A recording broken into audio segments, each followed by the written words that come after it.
The sky above Manhattan split open at 3:47 a.m., and for exactly 12 seconds, every camera in New York City went dark. When the feeds returned, he was there, naked, blue, floating 300 feet above Vought Tower like a god who'd forgotten how to land. His skin pulsed with light that didn't belong to any spectrum the human eye was designed to process. Azure bleeding into ultraviolet, shifting through shades that made retinas ache and phone screens glitch. He wasn't glowing. He was radiating. The difference mattered. John Osterman looked down at the city and saw every moment it had ever been and would ever be, layered like transparencies in his timeless perception. He saw the Vought Tower, groundbreaking in 1979, saw it burning in 2087, saw the exact moment, 4 minutes and 33 seconds from now, when the first news helicopter would arrive and make him the most recorded being in human history. He had chosen this universe carefully, not randomly, not by cosmic accident or dimensional rift. He had chosen it, the way a surgeon chooses where to cut. In his native reality, he'd watched humanity worship Adrian Veidt's manufactured peace, built on a lie so massive it bent civilization around it. Here, in this timeline, the lie was different, but the architecture was the same. Here, humans worshipped heroes who were products, carefully branded and mercilessly marketed by a corporation that understood one fundamental truth. People didn't want real gods. They wanted gods they could buy merchandise of. John wanted to understand why. Why humans consistently chose the beautiful lie over the ugly truth. Why they built altars to strength wrapped in spandex while ignoring the rot beneath the cape. Why, given infinite evidence of heroism's failure, they still lined up to watch the next superhero movie, buy the next action figure, believe the next promise that someone stronger would save them. He had seen universes where gods ruled openly, had seen universes where gods died screaming. This universe, where gods pretended to be human and humans pretended not to notice the pretending. This was new. The first news helicopter crested the horizon right on schedule. John didn't move, didn't pose, didn't smile for the camera, now zooming toward him with desperate hunger. The cameraman's name was David Ortega. He had 3 children and a mortgage. In 4 years, he would die of pancreatic cancer that was already forming in cells he didn't know were betraying him. The helicopter's fuel line had a micro-fracture that would cause an emergency landing in 6 months. The reporter gripping the door handle was cheating on her husband with her producer, who was embezzling from the station's equipment budget. John saw all of it, saw the pilot's breakfast, saw the reporter's last argument with her husband, saw the exact moment she'd decide to file for divorce, 3 weeks from now, triggered by a comment he hadn't made yet. The helicopter circled him once, twice. The camera's red light blinked like a heartbeat. "Holy shit," the reporter breathed into a microphone, forgetting her media training. "Holy shit, are you seeing this?" John was always seeing everything. Below, Vought Tower security system screamed electronic panic. Alarms that could detect compound Vi at 1,000 yards registered nothing. Threat assessment AI, trained on every known Supes power signature, came back. Error, error, error. The building's electromagnetic shielding, designed to prevent corporate espionage and unauthorized surveillance, might as well have been tissue paper. John existed in the spaces between atoms. Walls were suggestions. In the penthouse, Homelander's eyes snapped open. He was at the window in less than a second, still in the ridiculous Captain America pajamas his stylist had insisted humanized his brand. His laser vision powered up instinctively, red light painting the glass. Then he saw what was floating outside, and the red flickered out like a candle in a hurricane. "What the fuck?" Homelander whispered. John turned his head. Not his body, just his head, rotating with the smooth precision of a security camera. Their eyes met across 300 feet of empty air. Homelander saw himself reflected in those blue glowing pupils. Saw himself as John saw him, a child in a man's body, pumped full of chemicals and trauma, desperate for love and willing to burn the world when he didn't receive it. Saw every petty cruelty, every murdered witness, every time he'd smiled for cameras with blood still wet under his fingernails. Homelander saw all of it, reflected back at him by something that didn't judge because judgment required caring, and this thing looking at him with the patience of geological time didn't care enough to judge. It just knew. Homelander stumbled backward, hit the wall. His laser vision flickered on and off like a nervous tick. John looked away. Homelander wasn't important yet. The helicopter was broadcasting live now. Every news station on the eastern seaboard was interrupting programming. In Los Angeles, Ashley Barrett's phone exploded with notifications. In Washington, Pentagon officials were already arguing about jurisdiction. In London, a man named Billy Butcher sat up in bed, saw the blue figure on his hotel TV, and smiled the way sharks smile when they smell blood. John descended. Not flew, descended, his body moving downward with the inevitability of gravity itself. He passed through the electromagnetic field surrounding Vought Tower without disturbing a single electron. Passed through the reinforced windows of the 73rd floor like they were fog. Materialized in the center of the emergency board meeting that had convened the instant the alarm started screaming. 12 executives in power suits, 3 security guards with guns that suddenly felt very small. One CEO, Stan Edgar, who didn't reach for the panic button under the table because he understood immediately that panic buttons were designed for problems that could be solved. This was not that kind of problem. "Gentlemen," John said, his voice carrying harmonics that made the fluorescent lights hum in sympathy. "Ladies, I apologize for the intrusion." He didn't sound apologetic. Stan Edgar was the first to recover. He had to. Everyone was looking at him. "You're trespassing on private property. I don't know what kind of Supe you are, but Vought International has legal recourse for—" "I am not a Supe," John interrupted. His voice was flat, factual, the way a professor corrects a student who's confidently wrong. "Your compound phi creates localized physiological anomalies, strength, flight, invulnerability within certain parameters. I am not an anomaly. I am a reorganization of atomic structure at the quantum level. I am physics expressing itself through a human-shaped convenience." He gestured at his own body like it was a rental car he'd picked up at the airport. "I came here to observe," John continued. "Your company has built an empire on the commodification of power.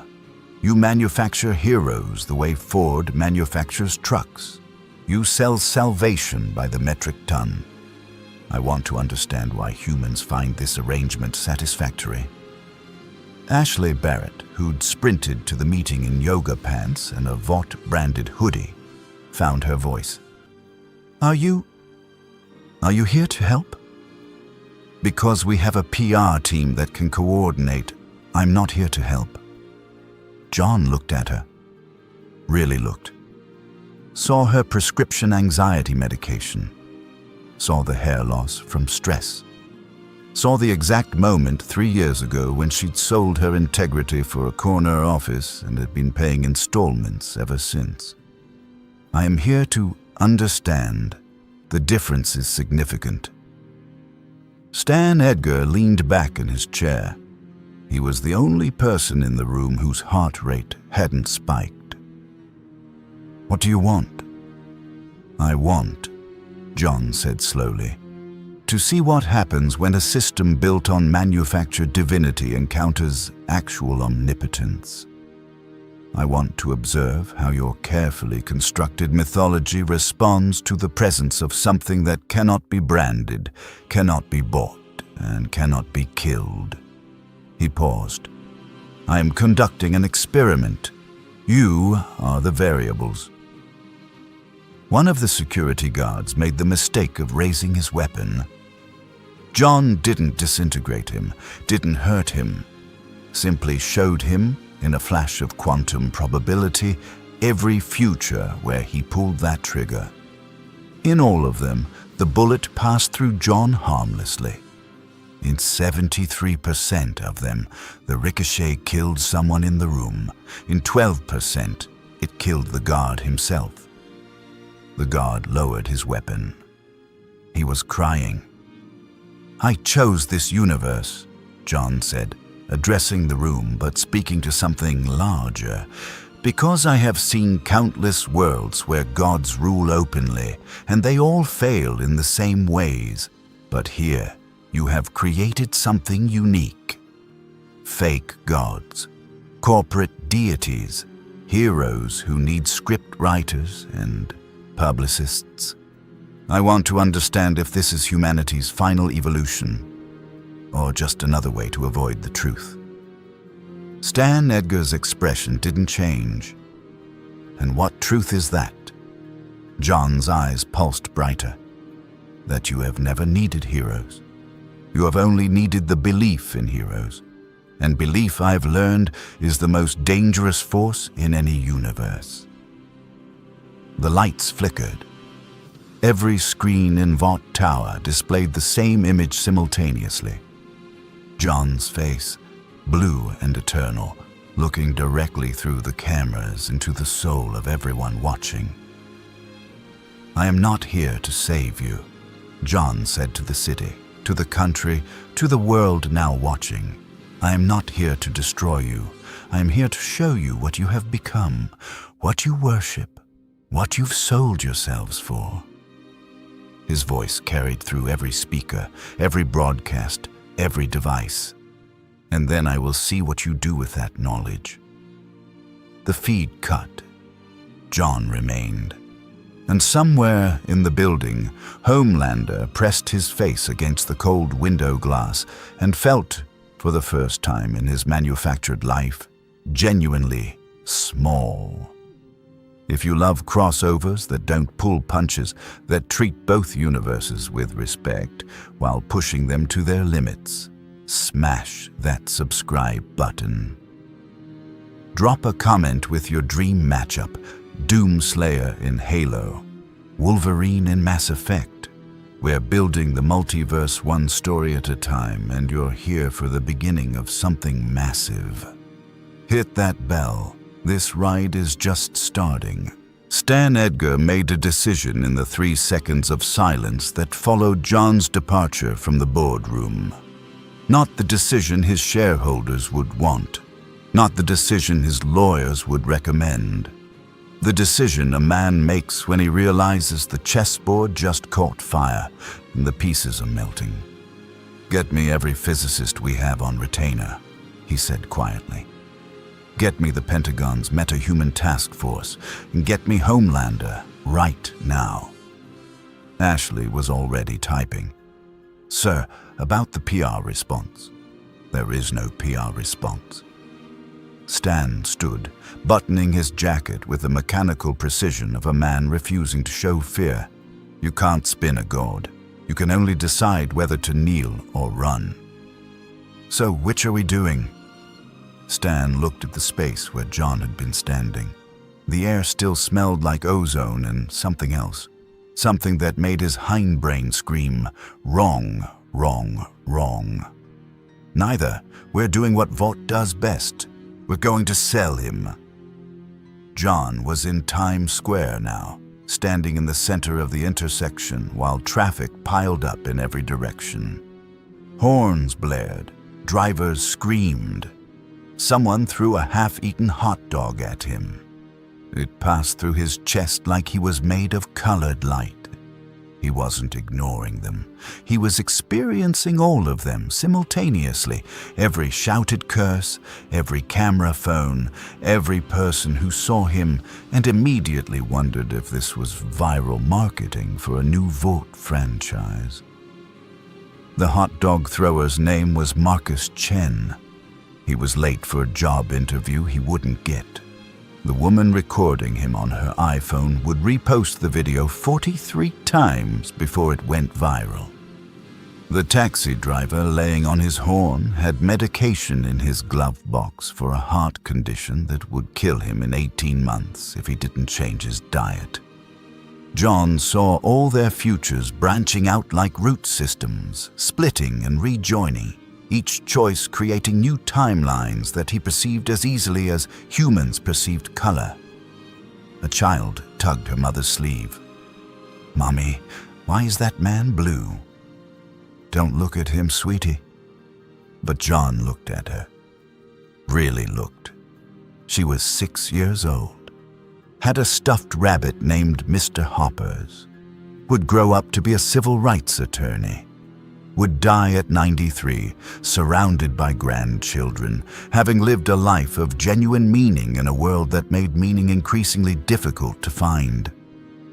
"Hello," John said. The little girl waved. Her mother pulled her away, moving faster. The crowd was growing now. Hundreds of people, phones out, streaming live, posting, sharing, hashtagging. Blue Man was already trending worldwide. Vought's social media team was hemorrhaging, trying to control the narrative, but you can't control omnipotence with a Twitter thread. John walked forward. The crowd parted instinctively, animal hindbrain overriding curiosity. He moved through them like a shark through a school of fish, not predatory, just fundamentally other. He stopped in front of a massive LED billboard displaying Homelander's face, that perfect smile selling energy drinks to people who needed caffeine to survive jobs that were killing them slowly. "This," John said to no one and everyone, "is what you worship." He touched the billboard. It didn't explode, didn't short out. It simply changed. Homelander's face remained, but now the image was different. Now it showed every moment the cameras didn't catch. The bodies, the plane he let fall, the people he'd murdered, and the smiles he'd smiled afterward. The crowd went silent. "I have observed 47 realities," John continued, his voice carrying without amplification, resonating in the chest of everyone present. In 32 of them, humans developed superpowers naturally. In 11, they were given powers by cosmic forces. In 3, they earned them through discipline and sacrifice. In 1, this one, you manufactured them, bottled them, sold them to the highest bidder, and called it heroism. The billboard cycled through images now. The plane, Madeline Stillwell's death, Compound V injections in third world countries, everything Vought had buried under NDAs and black ops. "You are unique," John said. "You have taken the divine and made it corporate." Someone in the crowd threw a bottle. It shattered against the pavement at John's feet. He didn't flinch, didn't even acknowledge it. The thrower's trajectory, the glass's fracture pattern, the exact moment when one shard would cut the tire of a passing truck in 4 minutes, all of it was already known, already seen, already irrelevant. A voice cut through the crowd. Amplified. Confident. Fake.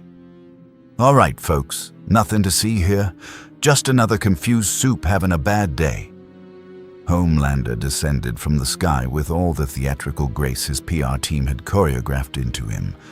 Cape billowing, landing perfect, smile so white it could sell toothpaste, and did in 12 countries. He landed 10 feet from John, close enough to look brave, far enough to run if necessary. "Hey there, big guy," Homelander said, voice dripping with performative friendliness. "I'm Homelander, leader of the Seven, America's protector, and you are?" "Unnecessary," John replied. Homelander's smile twitched. "Funny, but seriously, you're scaring people. Why don't we take this somewhere private, hero to hero, and figure out—" "I'm not a hero." John's eyes met Homelander's. "Neither are you." The crowd had their phones out. Millions watching live. Homelander could feel the narrative slipping, could feel his carefully maintained image cracking like cheap paint. "Listen, blue balls or whatever. John, my name was John Osterman. It still is, though I have become something that makes names feel quaint." Homelander's jaw clenched. "John, right, cool. Here's the thing. John, this is my city, my country. And I don't remember signing off on some naked blue freak." "You are 27 years old," John interrupted. "You were created in a laboratory, raised in isolation, fed love through a tube and taught that worship equals worth. You have killed 247 people. 83 were collateral damage. 164 were intentional. You have never saved anyone without calculating the publicity value first." Homelander's eyes flared red. "You want to try me?" His voice dropped to a growl the cameras couldn't pick up. "You think being blue makes you special? I'm the strongest man alive. I'm a god." John tilted his head. "No, you are a product. There is a difference." The lasers fired. 2 beams of concentrated energy, hot enough to cut through titanium, slammed into John's chest. The crowd screamed. People ran. Cameras captured everything. The lasers passed through John like light through water. Behind him, they carved into the pavement, melting asphalt into glass. John hadn't moved, hadn't defended himself, had simply allowed the attack to happen and fail. "I have witnessed the birth of stars," John said calmly.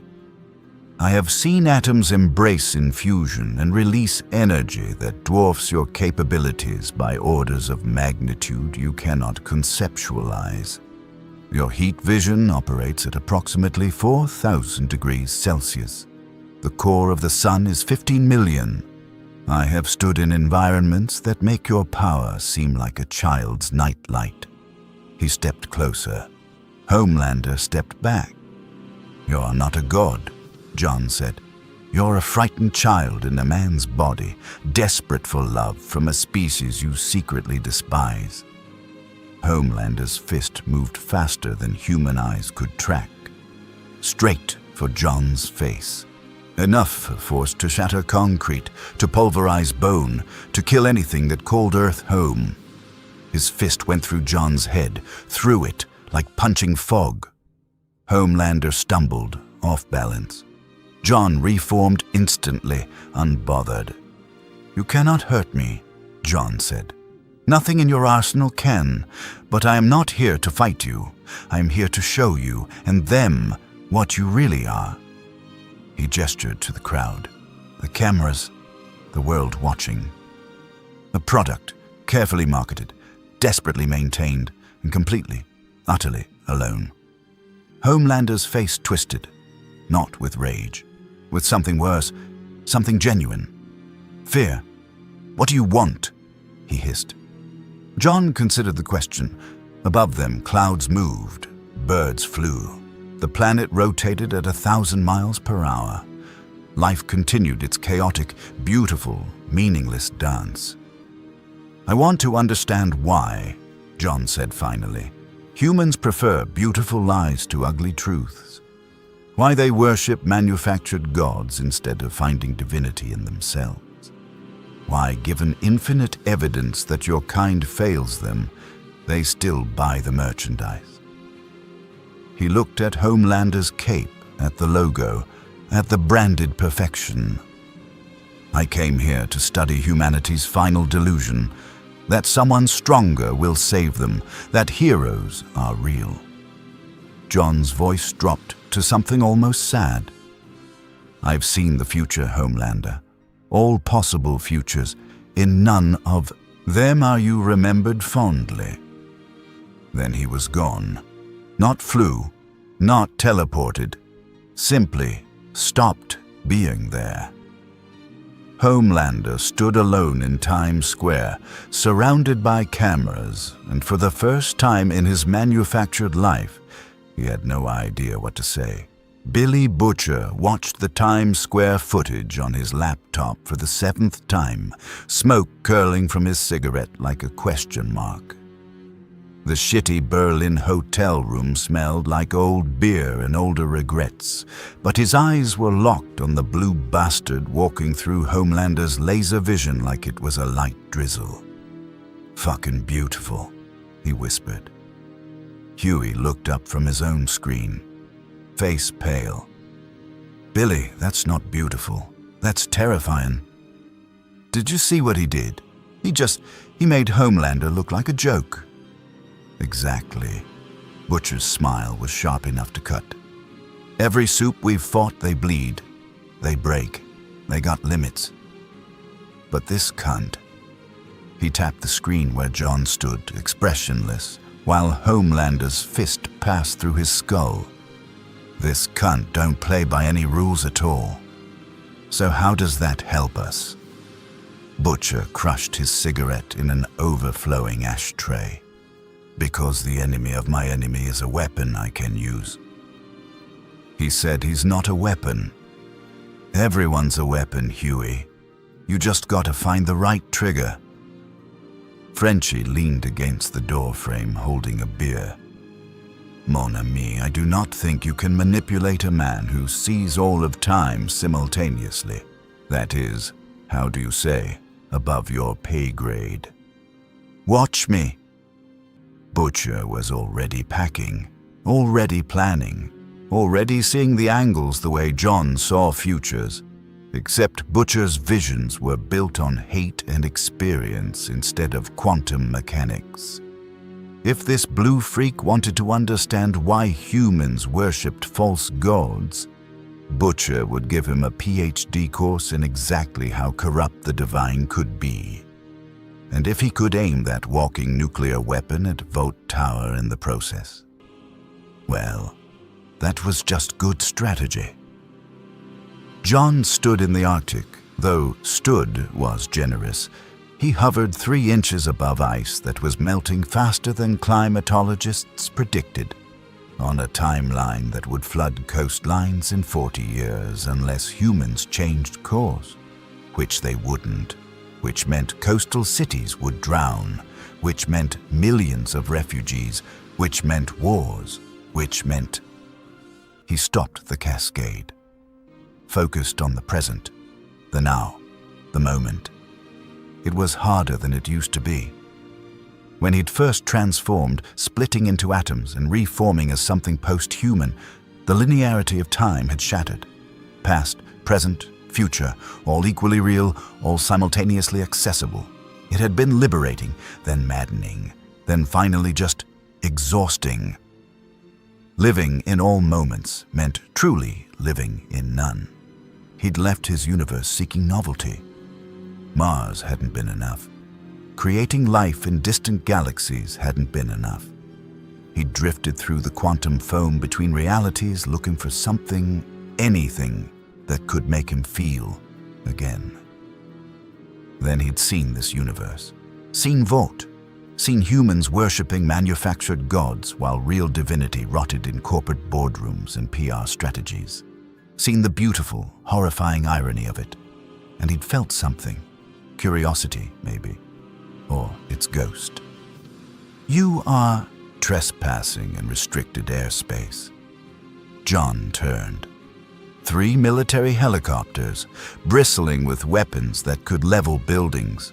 Inside one, a general whose name was Thomas Kramer, who had 2 sons in college and a drinking problem he hid from his wife. The pilot was Sarah Chen, recently divorced, who sang off-key to Fleetwood Mac when she flew alone. The gunner was Marcus Webb, 23, who'd joined the military to escape his small town and was starting to regret it. John saw all of them, saw their fears, their hopes, their doomed trajectories. "I'm not trespassing," John said, his voice carrying through their radio systems without technological assistance. "I am existing. There is a difference." "Sir, you need to identify yourself and submit to..." "I am Dr. Jonathan Osterman. I was a physicist. I am now a quantum consciousness experiencing reality through the limitation of human-shaped perception. I cannot submit to your authority because I exist outside the frameworks that make authority meaningful." Silence on the radio. Then, "Sir, we have authorization to use lethal force." "You do not," John replied. "You have authorization to attempt lethal force. The outcome is predetermined. Would you like me to describe it?" "This is your final warning." John sighed. It was performative. He didn't need to breathe, but some human gestures were worth maintaining. He showed them, not with violence, with information. Every weapon system on those helicopters, every possible firing solution, every trajectory, every outcome. He inserted the knowledge directly into their minds, not invasively, just factually. Showed them the futures where they fired. Showed them the missiles passing through him harmlessly. Showed them the helicopters returning to base, mission failed, pilots reprimanded, equipment questioned. Showed them the 43 seconds of bureaucratic limbo before their superiors realized they were fighting something that couldn't be fought.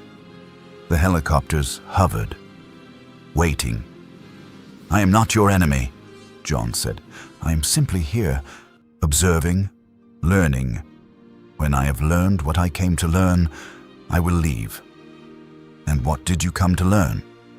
John looked at the melting ice beneath him, saw the prehistoric viruses trapped in permafrost, waiting to thaw, saw the polar bears drowning, saw the timer counting down on human civilization's ability to adapt. "Why you destroy yourselves slowly," he said, "while worshipping those who could stop it but choose not to? Why you kneel to heroes who are products of the same system killing you?" Another silence. Then the helicopters banked and left. John remained, alone with the ice and the future. Back in New York, Vought Tower's crisis management center looked like controlled panic wearing expensive suits. Screens everywhere showed John's appearances. Times Square, the Arctic, a brief materialization in Tokyo where he'd stood in Shibuya Crossing and said nothing, just looked at the crowds before vanishing. Social media was a wildfire. Conspiracy theories were breeding faster than fact-checkers could kill them. And through it all, one question dominated every platform. What does he want? Ashley Barrett was on her 14th coffee and 3rd Xanax. "We need a statement. We need to control this narrative before it controls us." Stan Edgar sat at the head of the table, fingers steepled. You can't control a narrative when the subject of the narrative exists in all timelines simultaneously. He's already seen every statement we could make and every response it would generate. So what do? We adapt. Stan's eyes were cold calculation. Vought has survived every crisis by turning threats into assets. This is no different. Homelander laughed from the corner, sharp and bitter. You want to turn that into an asset? Good fucking luck. He made me look like a bitch on live television. He made you look human, Stan corrected. Vulnerable, relatable. We can work with that. I don't want to be relatable. I want to be feared. Fear, John's voice said from everywhere and nowhere, is just worship wearing a different mask. Every screen in the room displayed his face, every phone, every reflection in every window. John was there without being there, present in the electromagnetic spectrum, speaking through their technology like it was his native language. I've been listening, John continued, to your meetings, your strategies, your plans to monetize my presence. It is fascinating. Even faced with omnipotence, your first instinct is commerce. Stan's expression didn't change. What did you expect? Honestly? John's image flickered. I expected fear, or worship, or violence. Commerce is creative, uniquely human. Everything's a product if you price it right. Even gods? Especially gods. John's face filled every screen, those blue eyes looking through the cameras into something deeper. Then let me propose an experiment, he said. I will give you 3 days, 72 hours to attempt whatever strategy you devise. Try to brand me. Try to monetize me. Try to turn my presence into profit. Use every tool in your arsenal.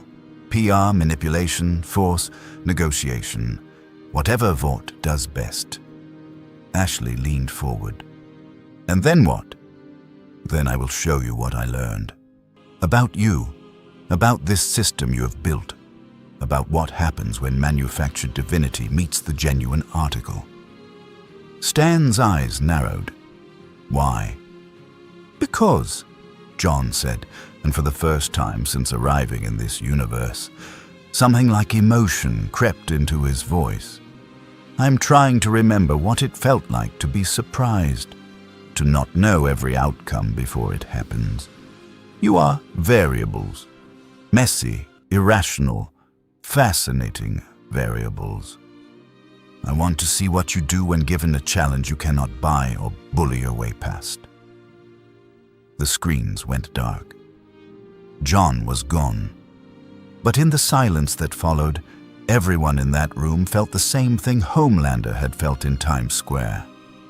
They were being watched, studied, examined by something that saw them more clearly than they saw themselves. And in 72 hours, they'd learn exactly what that meant. Butcher found John in a condemned building in Brooklyn, standing in what used to be a kitchen, staring at a wall where a child's height marks were still visible in faded pencil.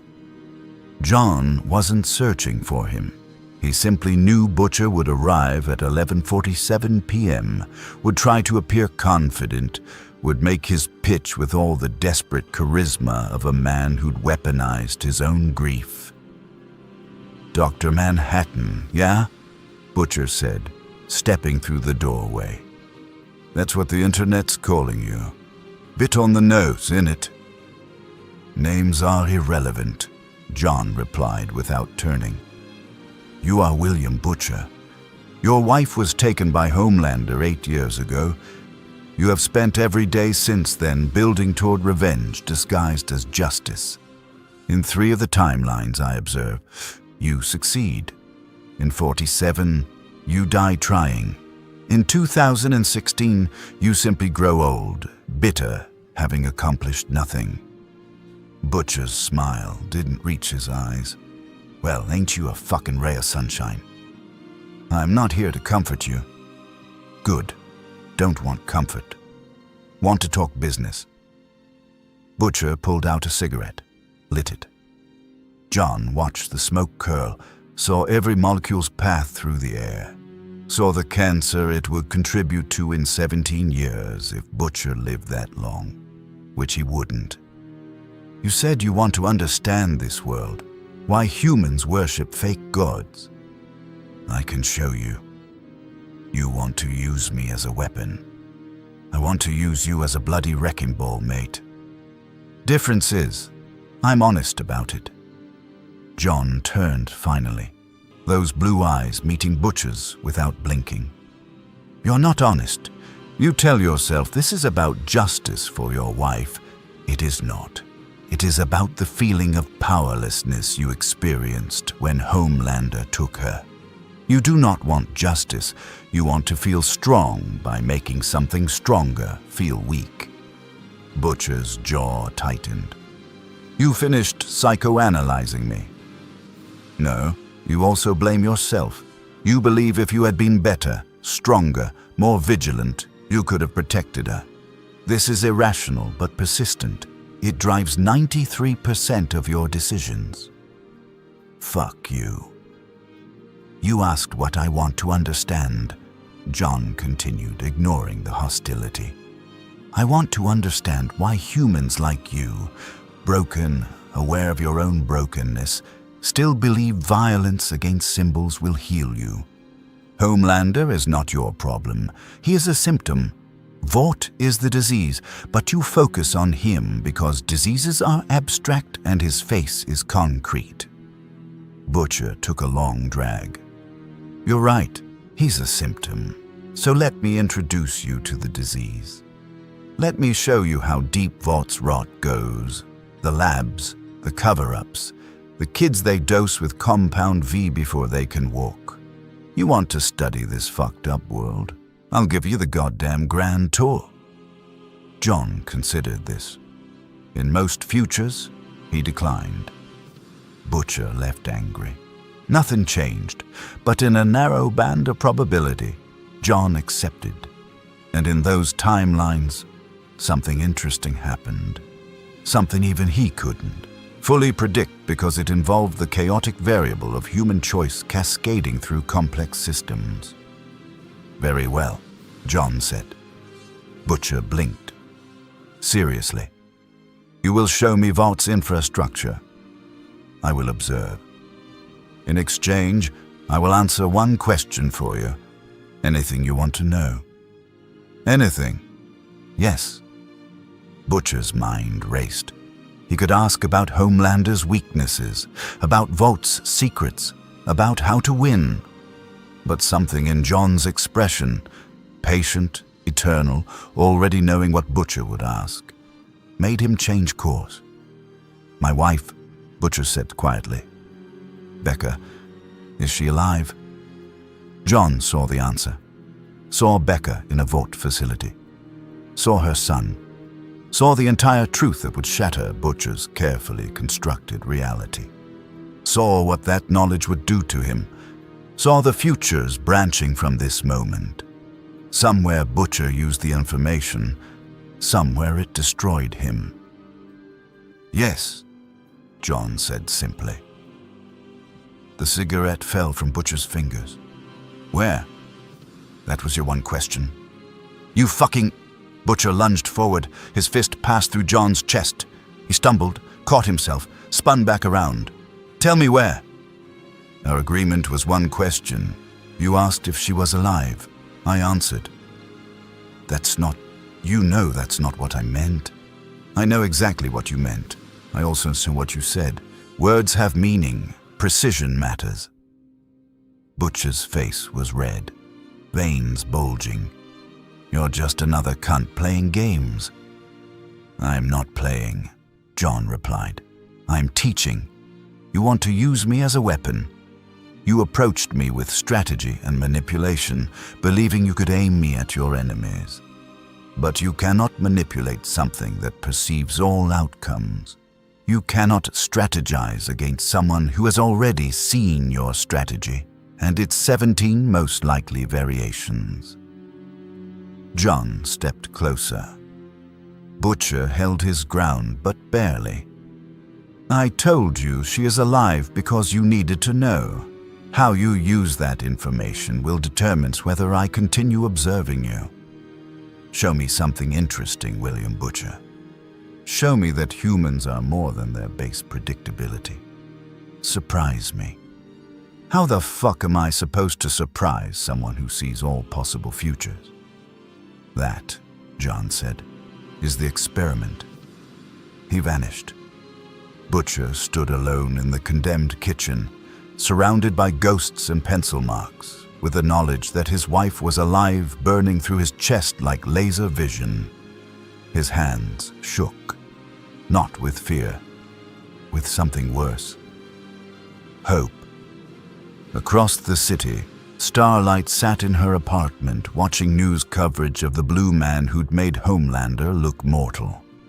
Her phone buzzed constantly, Ashley demanding she make a statement, Maeve asking if she was okay, her mother leaving voicemails about God's plan in the end times. She ignored all of it, because she'd seen something in that Times Square footage, something everyone else missed while they focused on Homelander's humiliation. She'd seen the way John looked at the little girl. The way his expression shifted just for a moment into something almost human, almost sad. Annie January had spent her entire life around fake gods. She knew what performance looked like, knew what manufactured divinity felt like. This thing, this Dr. Manhattan, wasn't performing, wasn't trying to sell anything. He just was, with a completeness that made her own light powers feel like cheap party tricks. Her phone buzzed again, this time an unknown number. She answered. "Hello, Annie January." The voice came from everywhere, from her phone, from her television, from the light fixtures. John's face appeared on every screen in her apartment. "You're afraid," John said. It wasn't a question. Who wouldn't be? Most people. But your fear is different. You are not afraid of me. You are afraid I will confirm what you already suspect. That everything you believed about heroism was a lie carefully sold to you before you could question it. Annie's throat tightened. What do you want? The same thing I want from everyone. To understand. You are what Vought calls a success story. Small-town girl with genuine faith, transformed into a marketable hero. Yet you are deeply unhappy. Why? You can see all the time and you can't figure that out? I can see what you do.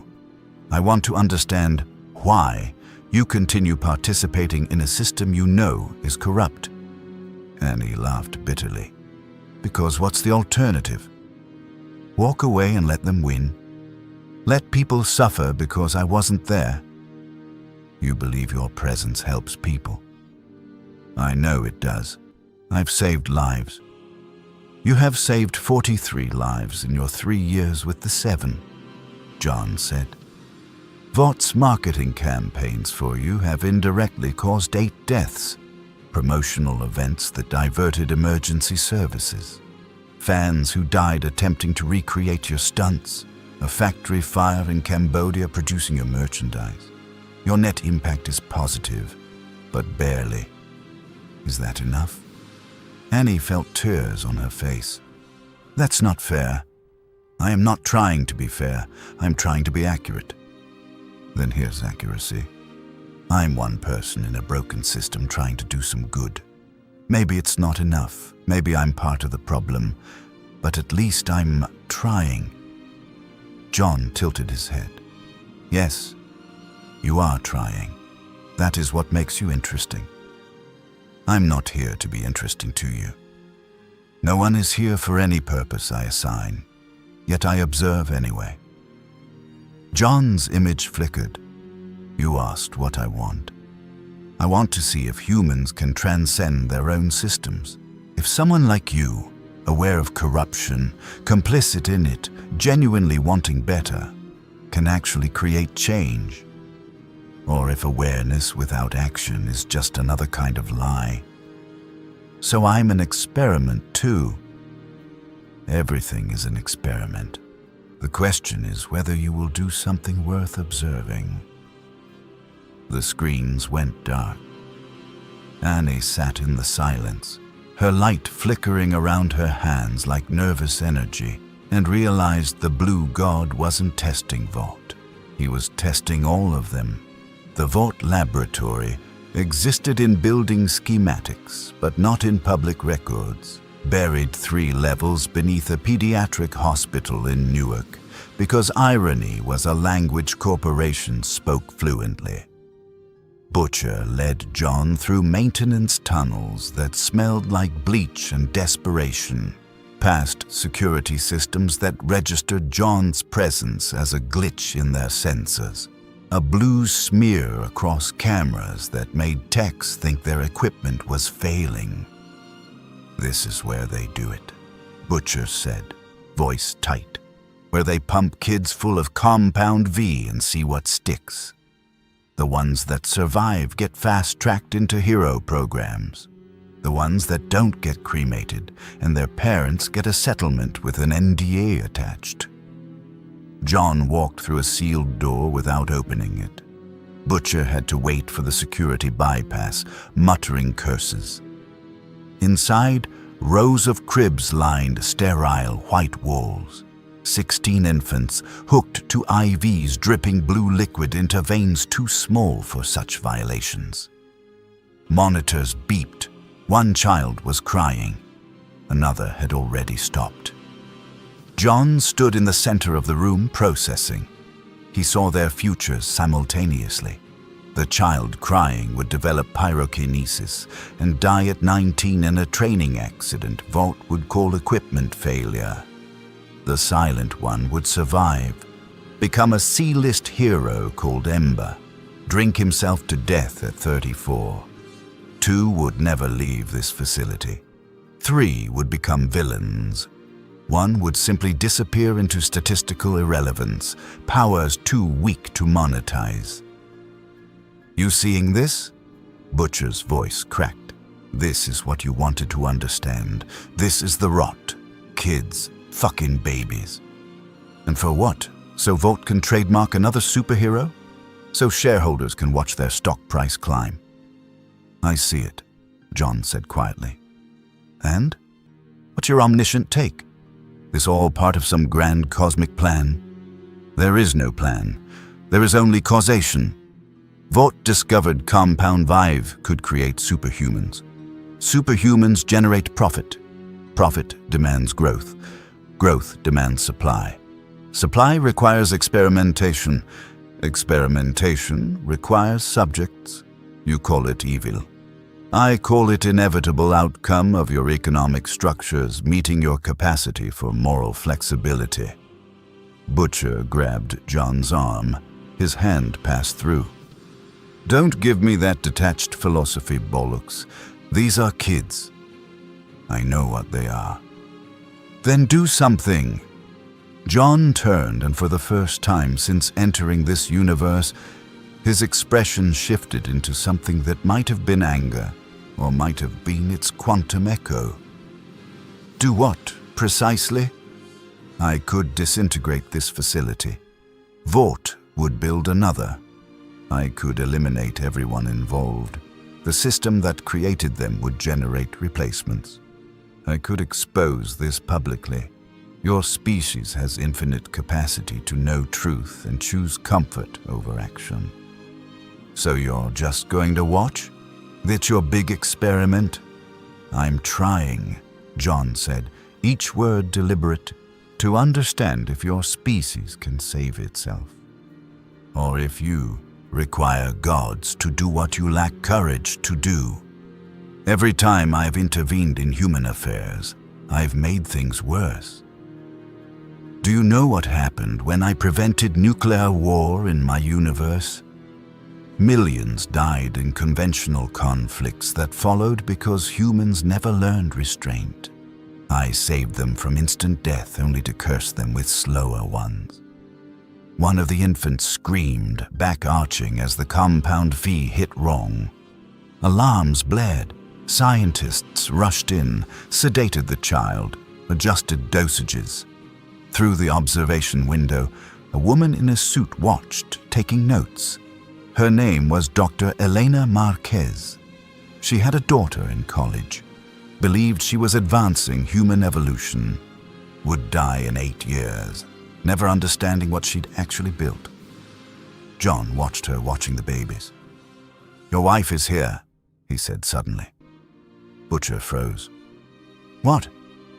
"Not in this building, but in the Vought facility network. Becca Butcher. Subject housing, Wing 7. She has a son. He is 8 years old. Homelander is his father." The color drained from Butcher's face. "You're lying." "I do not lie. I have no reason to." She was held in isolation after Homelander assaulted her. Vought gave her a choice: termination or relocation with full support for the child. She chose life. "Your son's name is Ryan. He has Homelander's powers, developing slower.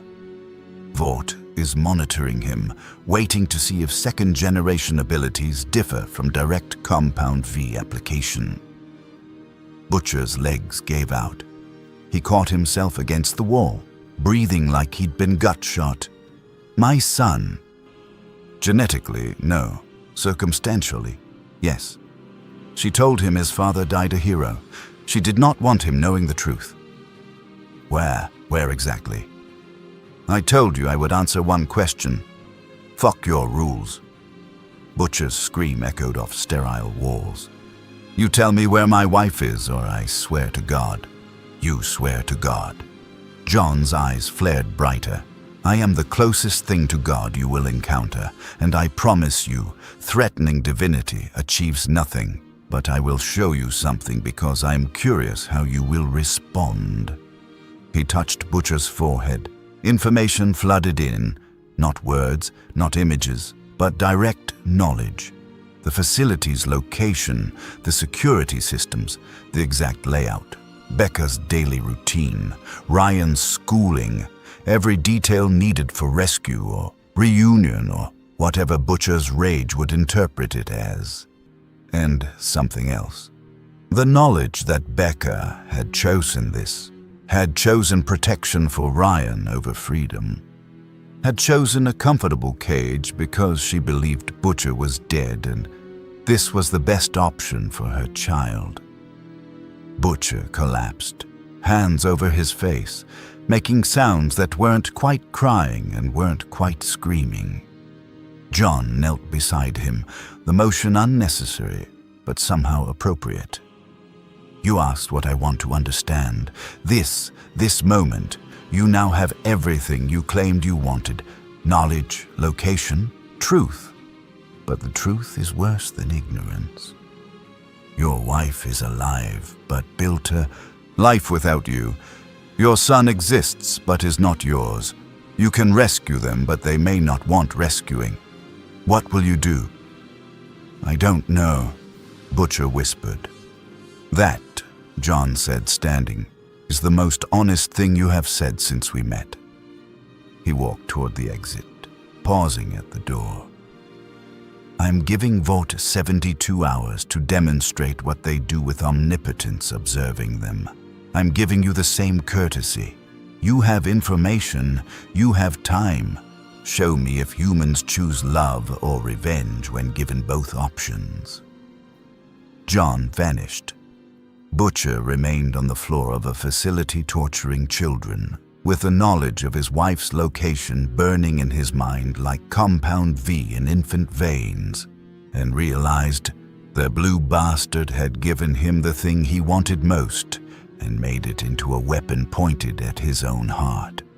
Across the city, Ashley Barrett snorted her fourth line of cocaine in Vought Tower's executive bathroom, hands shaking as she tried to compose a press release about a god who wouldn't stay on message.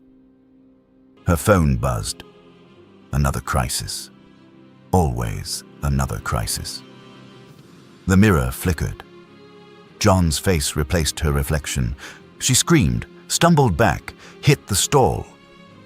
"Hello, Ashley Barrett," John said from the mirror, from the lights, from everywhere. "You are Vaught's Senior Vice President of Hero Management. You facilitate the lies, polish the image, Bury the truth? Why? Get out of my head. I am not in your head, I am in your bathroom. Technically, I am in the electrical system generating your bathroom's light, but specificity seems unimportant to you. Ashley's breath came fast. What do you want? You manage Homelander, a man you know is a murderer, rapist, and sociopath. You smile at him, compliment him, enable him. You're terrified of him, yet you serve him. Explain this to me. I don't have a choice. You have infinite choices. You choose this one repeatedly. Because if I don't, someone else will, and maybe they'll be worse at it. Maybe they won't see the warning signs. Maybe more people die. John tilted his head. You tell yourself you are minimizing harm. You are not. You are participating in a system that maximizes profit by any means necessary. Your presence does not reduce death. It streamlines it, makes it more efficient. Ashley slid down the wall, mascara running. Then what am I supposed to do? Quit? Get killed? Homelander would murder me before I reach the parking lot. Perhaps. Or perhaps not. I see both futures. But you never attempt to find out because the certainty of complicity is more comfortable than the uncertainty of resistance. Fuck you. You don't know what it's like. I know precisely what it is like. I was once human. I made choices that seemed necessary. Built weapons because I was told they would save lives. Then I became this. He gestured at his blue form. And I learned that necessity is often just cowardice in utilitarian clothing. Ashley looked up at him with red eyes. So what? You're judging me.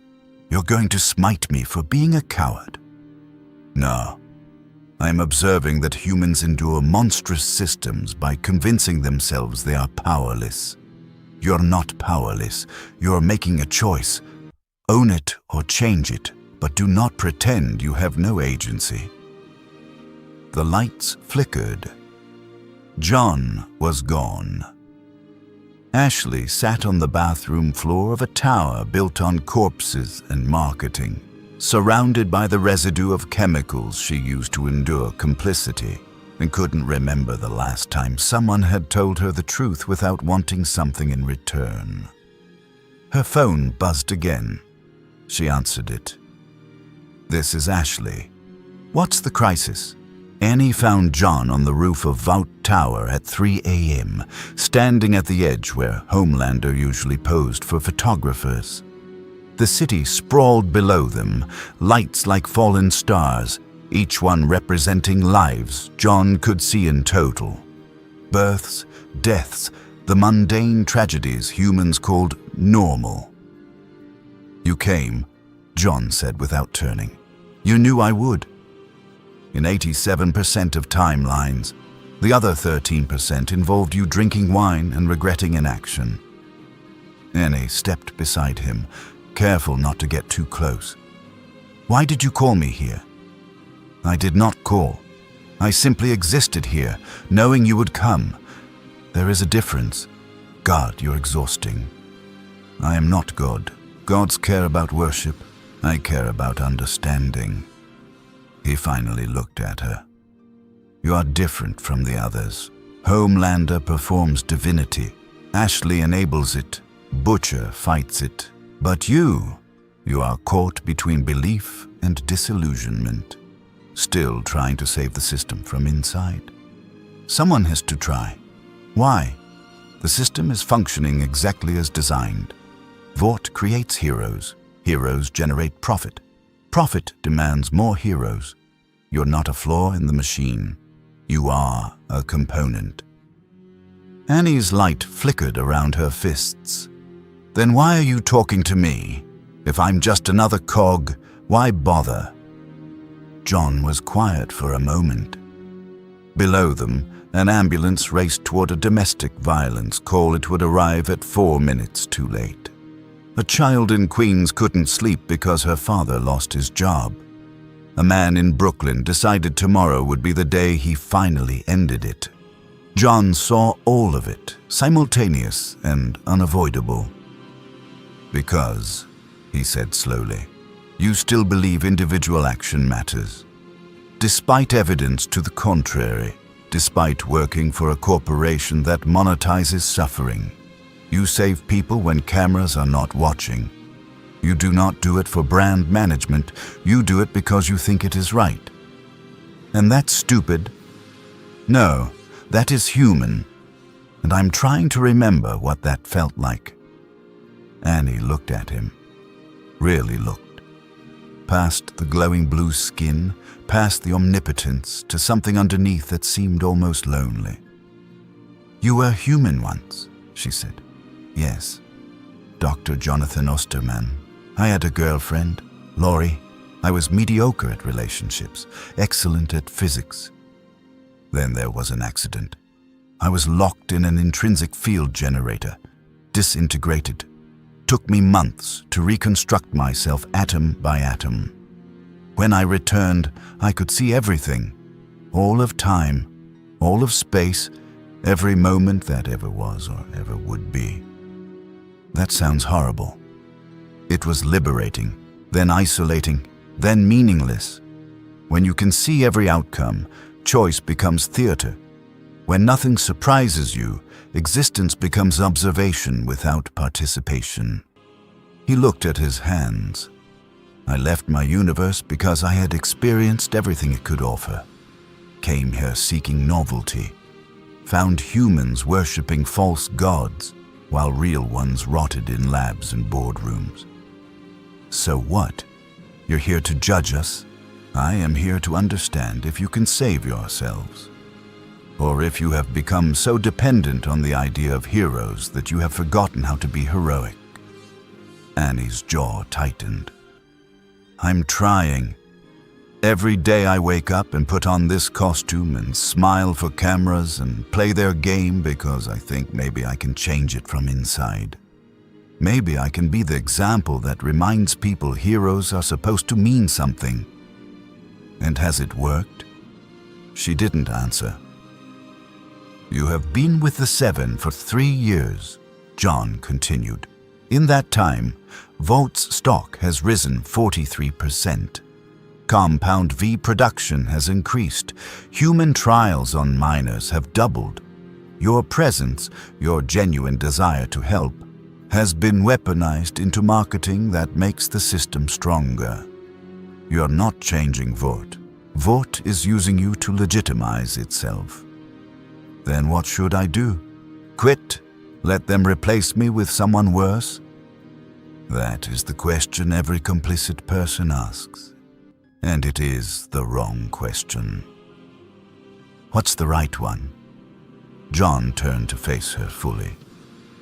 "Not what should you do, but what are you willing to sacrifice to do it? Change requires cost. You want to reform the system while keeping your position, your influence, your hope that you can be both inside and outside simultaneously. You cannot." Annie felt tears coming. "You're asking me to give up everything." "I am asking nothing. I am observing that you claim to want change while maintaining the conditions that prevent it. That's not fair. Fairness is a human construct. I am discussing causation." His voice softened slightly. "But I understand your fear. Laurie, my girlfriend, she left me because I stopped being human, stopped caring about the small moments that make life meaningful, stopped choosing to engage with existence. I became so powerful I forgot why power matters." He looked back at the city. "You still remember. You still choose to care, even when it hurts. That is what I am trying to understand. If caring is enough, if individual goodness can overcome structural evil, or if systems always consume the people trying to change them." Annie stood beside him, two beings of light on a tower built from lies, watching a city that worshipped strength and ignored suffering. "I don't know if I can change anything. she admitted. "But I have to try. Because if I stop trying, then they win completely." Perhaps. Or perhaps your trying gives them permission to continue, because as long as heroes like you exist, people can tell themselves the system is not completely broken.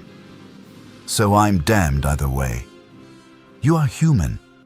Damnation and salvation are the same thing, choosing to act despite knowing you cannot control the outcome. Annie's light pulsed brighter. "You know what? For someone who claims not to care, you're spending a lot of time talking to us, pushing us, testing us.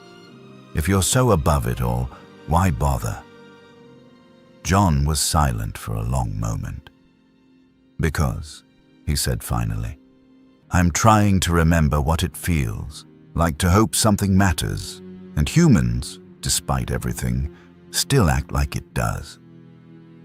The sun started rising. The city shifted from night to day. Millions of people waking up to do it all again. "Your 72 hours are almost up," Annie said. "What happens then?" "Then I show Vought what I learned, what you all taught me about yourselves. And then I decide if this universe is worth staying in, or if humans are just as predictable as every other species I've encountered." He looked at her one last time. "Surprise me, Annie January. Do something I have not already seen in 1,000 futures."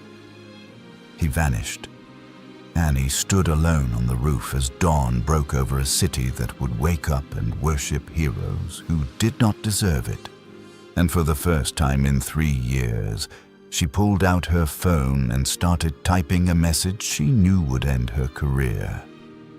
But maybe that was the point. The 72 hours ended at midnight. John materialized in the center of Vought Tower's main atrium, naked and blue and patient as entropy. Emergency lights activated. Security swarmed. Homelander descended from the upper floors like a falling star wrapped in ego and terror. The Seven assembled because protocols demanded it, even though everyone knew protocols meant nothing against something that existed outside causation. Stan Edgar walked through the crowd with the calm of a man who'd already made peace with outcomes he couldn't control. He stopped 10 feet from John, hands clasped behind his back, expression carved from corporate stone. "Your 72 hours are complete," Stan said. "Have you finished your observation?" "Yes." "And what did you learn?" John looked at each of them in turn. Homelander pretending not to be terrified. Ashley Barrett's hands shaking. Starlight standing apart from the others, phone in her pocket containing a resignation letter she hadn't sent yet. Butcher watching from the security feed, having infiltrated the building to witness this moment. Hundreds of Vought employees pressed against windows above, phones out, streaming everything. "I learned," John said, "that you have perfected the art of selling divinity while destroying it. You take people with powers and strip them of humanity. Take people without powers and convince them they need saving. You have created a system where heroism is impossible because heroes must be profitable, and profit requires control." Stan didn't blink. "That's not a learning. That's an accusation." "It is an observation, but I also learned something unexpected." John's gaze moved to Starlight. "Some of you still choose humanity despite incentives to abandon it. You are complicit in systems you hate because you believe presence is better than absence. You are probably wrong, but the fact that you still try, that interests me." "Enough philosophy," Homelander snapped, voice cracking at the edges. "You've had your fun, made your point. Now leave, or I'll make you leave." "No, you will not." Homelander's eyes flared red. "Try me. John tilted his head. I've tried you. In 16,000 possible futures, in all of them you attack. In all of them, you fail. In 47, your lasers ricochet and kill bystanders. In 312, you accidentally destroy the building. In 9, you kill yourself trying to prove you can hurt me. Would you like to experience those futures before choosing? The red light flickered out. Homelander's fists clenched so hard his gloves creaked. I thought not. John turned back to Stan. You wanted to monetize me, to turn omnipotence into a product. I gave you time to attempt this. What is your strategy? Stan's expression finally shifted, a ghost of a smile. We don't need to monetize you. We need to make you irrelevant. Explain. You're powerful, infinite even, but you're one entity in a world of 8 billion people. You can observe everything, but you cannot be everywhere simultaneously in a way that matters to human perception. You can show them truth, but we control the narrative around that truth. By tomorrow morning, our media division will have positioned you as either a threat requiring new security legislation, which we'll provide, or a hero requiring management, which we'll offer. Either way, Vought remains essential. John processed this, saw the press releases already written, saw the legislation being drafted, saw the interviews scheduled with experts explaining why even godlike beings needed oversight, saw humanity's infinite capacity to absorb the impossible and make it mundane. You will domesticate omnipotence, John said. We'll contextualize it. Give people a framework to understand you that keeps them dependent on us. It's what we do. And if I refuse to be contextualized, then you become a disaster. And disasters create opportunities for heroes to emerge. Our heroes. We've already fast-tracked 3 new Supes with abilities specifically designed to look effective against energy-based entities. They won't actually hurt you, but they'll look good trying on camera. Either way, we win. Silence fell across the atrium. John stood perfectly still, processing the elegant cynicism of it. They couldn't defeat him, so they'd absorb him. Make him part of the story they were already telling. Turn his presence into another chapter in Vought's ongoing narrative of control. You are more adaptable than I anticipated, John admitted. We've been selling gods for decades. One more doesn't change the business model. John's eyes pulsed brighter. Then let me show you what happens when you try. He raised one hand. Every screen in Vought Tower, every phone, every monitor, every display activated simultaneously. But they didn't show John. They showed Vought, the real Vought. Lab footage of children dying from Compound V exposure. Financial records of payoffs to senators. Internal memos discussing acceptable civilian casualty rates during Supes battles. Video of Homelander murdering a man who'd threatened to expose him. Everything. Every crime, every cover-up, every carefully buried truth erupting into light simultaneously across every connected device in the building. Ashley screamed. Stan's expression finally cracked.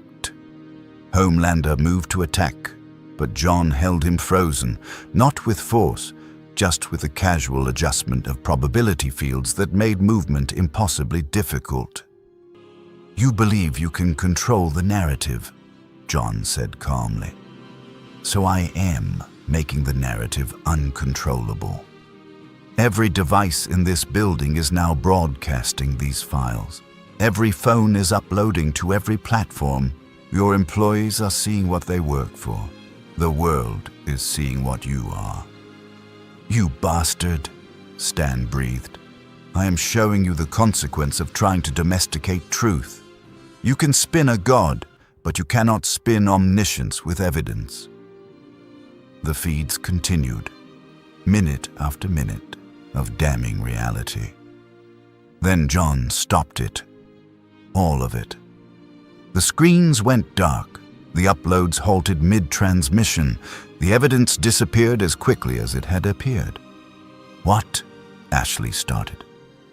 "I could destroy you," John said. "Could expose everything permanently. Could disintegrate this building and everyone in it. But that would prove nothing except that power can destroy. I want to see something more interesting." He looked at each of them again. "I've given you a choice. You have seen what I can do. You know I have evidence of everything. You know I can release it whenever I choose. So now you must decide. Do you continue as you are, knowing I'm watching? Do you change, believing reform is possible? Or do you try to destroy me, knowing you will fail, but unable to accept powerlessness?" Stan Edgar straightened his tie. "You're giving us a chance. I am giving you a test. Humans claim to be capable of growth. Prove it, or prove you are exactly as predictable as I believe. And if we fail your test?" John's expression was unreadable. "Then I will show the universe what I showed you, and I will do it in a way you cannot contain, cannot spin, cannot survive. You have time. Use it." He started to fade. "How much time?" Homelander demanded. "Enough to choose who you want to be. Whether that is enough depends entirely on you." John vanished. The atrium erupted into chaos. Butcher sat in a stolen van 3 blocks from Vought Tower, watching the chaos unfold through hacked security feeds. Huey beside him kept asking questions. Butcher wasn't answering because his mind was elsewhere. In a facility he now knew the location of, where his wife lived with a son who wasn't his, and a secret that had been rotting for 8 years. "Billy," Huey said for the 3rd time. "What did he show you? In that lab?" Butcher's jaw worked. "Everything." "That's not an answer. It's the only one you're getting." Butcher lit a cigarette with shaking hands. The knowledge John had given him sat in his skull like a tumor, growing every hour he didn't act on it. Becca was alive. Ryan existed. Homelander had a son, a weapon, a vulnerability. A dozen plans crystallized instantly. Kidnap the boy, use him as leverage, force Homelander into a position where Butcher could finally end him. But underneath the rage and strategy was something worse. The image of Becca choosing that life, choosing safety over freedom, choosing to tell Ryan his father was dead rather than telling him his father was Butcher. That hurt worse than any of Homelander's atrocities. "He gave you something," Huey pressed. "Information. I can see it eating you." "He gave me a choice." Butcher exhaled smoke. "Same thing he gave everyone else. Question is whether I'm smart enough to make the right one." Frenchie appeared from the back of the van, holding a tablet showing news feeds exploding with speculation about the blue entity in Vought Tower. "Mon ami, we should leave. If Vought is compromised, their security will expand search perimeters." "Not yet." Butcher couldn't look away from the feeds. Couldn't stop thinking about what John had said, that humans choose revenge over love when given both options. That violence against symbols doesn't heal wounds, just makes them feel productive. That Butcher's entire crusade was about his own powerlessness, not justice. "Fuck him," Butcher muttered. "Who?" Huey asked. "The blue bastard, playing God, testing us like we're lab rats. Giving me what I wanted just to see if it destroys me." He crushed the cigarette under his boot. "Well, I ain't playing his game. So what are you playing?" Butcher finally looked at Huey. Mine. I know where Becca is.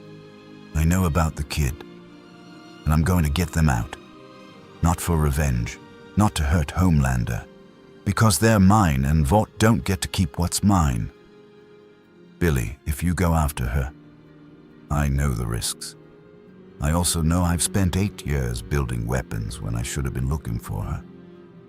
John showed me that.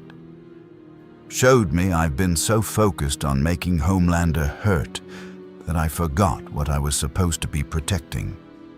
He grabbed his jacket. So I'm done with his experiment. Done with Vaught's games. I'm getting my family back. Huey met his eyes. We'll help. No, this is personal. You lot keep eyes on Vought, see what they do now that God's put them on notice. I got other business. Butcher climbed out of the van before anyone could argue, disappearing into New York crowds that had learned to ignore chaos as a survival mechanism. He had a facility to infiltrate, a wife to find, and a choice to make about whether love or rage would define what happened next. John watched him go, existing in the spaces between seconds, and noted that William Butcher had surprised him. Slightly. It was a start. In Vought Tower, the emergency meeting had devolved into controlled panic. Stan Edgar sat at the head of the table, fingers steepled, while executives shouted over each other about containment strategies, legal exposure, stock impact. Ashley chewed her nails bloody. Homelander stood in the corner, eyes flickering red on and off like a broken neon sign. Quiet, Stan said. Not loud, just final. The room silenced. We have been given a choice, Stan continued, voice even. Continue as normal and risk total exposure by an entity we cannot fight, cannot buy, cannot kill. Or adapt. Adapt how? Someone asked. We can't exactly go clean. We're built on compounds illegal in 60 countries and trials that violate every ethics standard ever written. Then we don't go clean. We go transparent. The room erupted again. Stan waited. Controlled transparency, he clarified.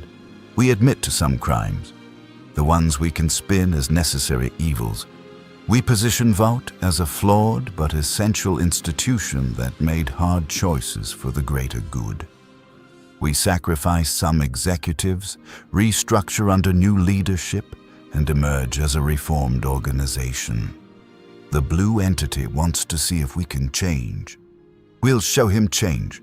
Managed, branded, and profitable. That's insane, Ashley said. You're talking about admitting to human experimentation. I'm talking about surviving. Dr. Manhattan gave us a test. We pass by, appearing to reform while maintaining our essential function. People forgive institutions that show remorse. We craft the narrative carefully, and in 6 months we're stronger than before. The company that faced judgment and chose accountability. Homelander laughed, sharp and bitter. You think that blue fuck will buy corporate theater? He sees through everything. He sees outcomes, not motivations.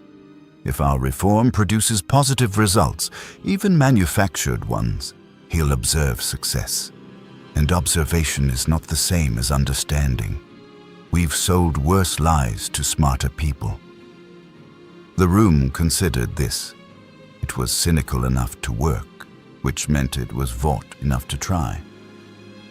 What about him? Someone pointed at Homelander. He's in those files. The murders, the plane, all of it. We can't spin that. Stan's expression remained neutral. Then we don't. Homelander becomes our sacrifice, the symbol of our old ways. We position him as a product of a corrupt system we're dismantling. He becomes the villain in our redemption story.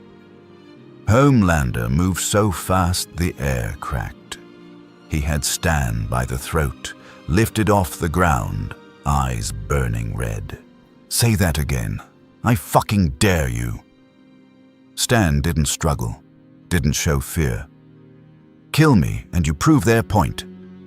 Let me go and you might survive what's coming." "I don't need to survive. I'm a god." "You're a product having an identity crisis. Dr. Manhattan showed you what actual divinity looks like. You're not it. But you could be something else.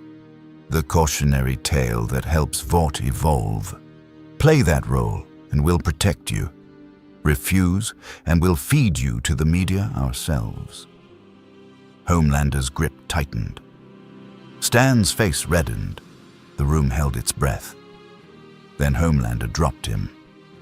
"I want everything," Homelander said quietly, dangerously. "Full immunity, continued funding, and public support. You get your redemption story, but I don't go down with this ship." Stan straightened his collar. "Agreed. With conditions." "Name them." "You follow scripts exactly. No more improvisation. No more casualties we can't explain. You become the hero we pretend you are, or this deal evaporates." Homelander's smile was all teeth and violence. "Careful, Stan. Deals with devils have consequences. So does facing omnipotence alone. Choose wisely." They stared at each other, predator and handler, both knowing this alliance was temporary, and whichever moved first would determine who survived what came next. Across the city, Annie January sat in her apartment staring at her phone. The resignation letter was typed, ready to send. One button press and she'd be free of Vought, free of the compromise, free of watching herself become everything she'd sworn she'd never be. But then what? Without the Seven, she couldn't help anyone.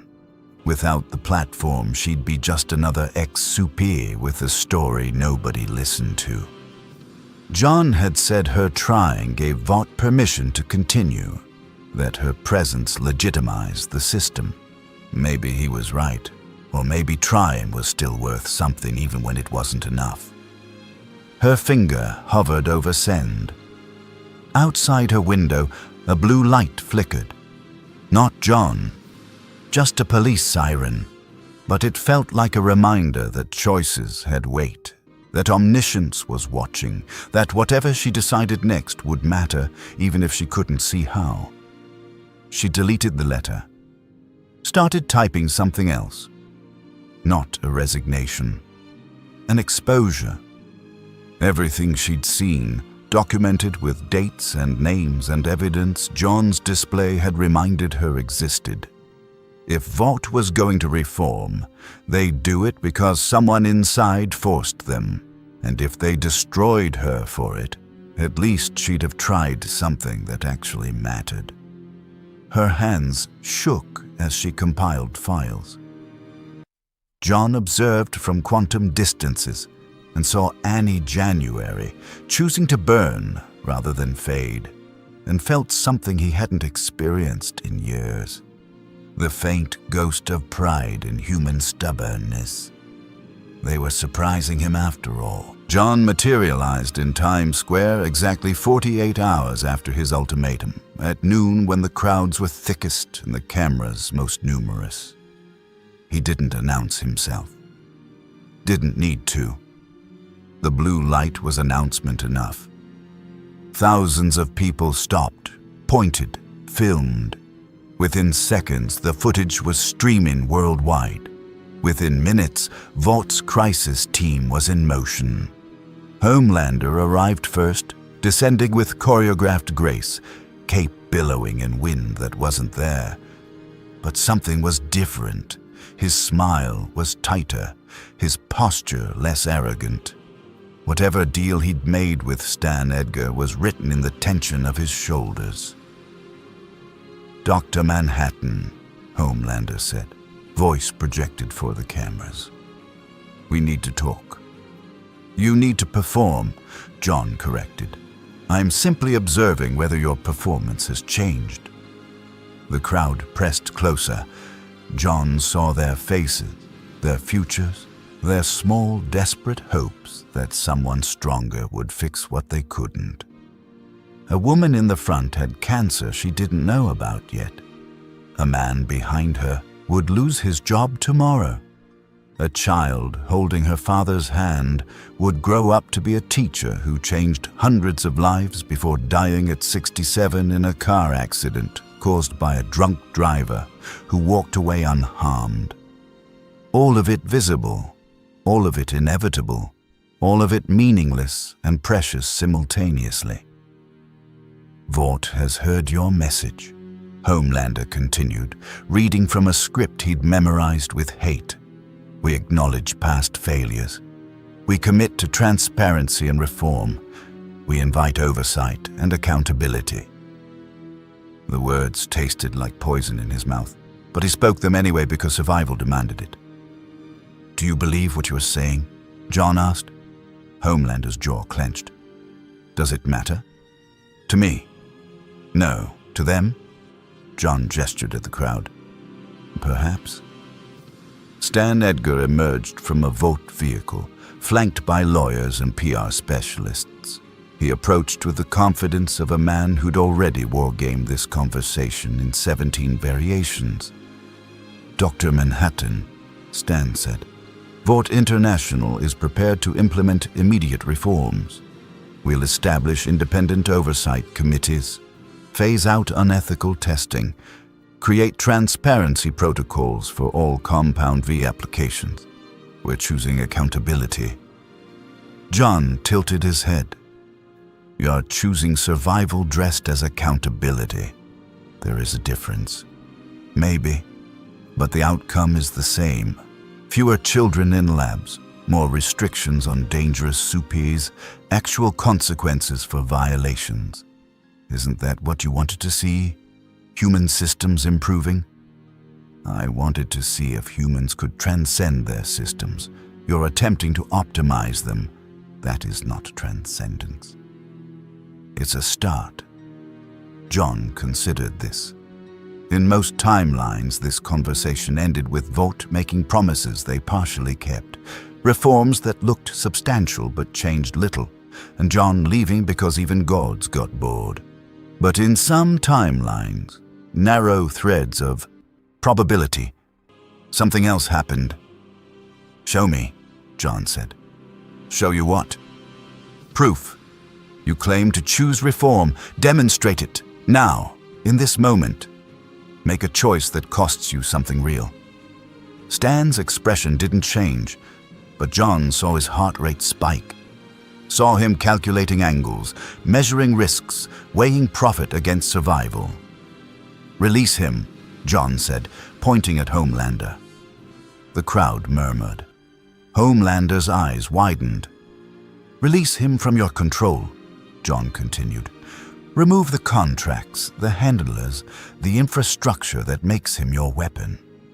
If you truly choose accountability, start with your most dangerous asset. Let him be judged without your protection. That's insane, Stan said flatly. He's killed people. Without our management, he would face consequences. Real ones, not managed, not spun. Actual justice. That is what accountability means. Or did you think reform could happen while protecting the people who necessitated it?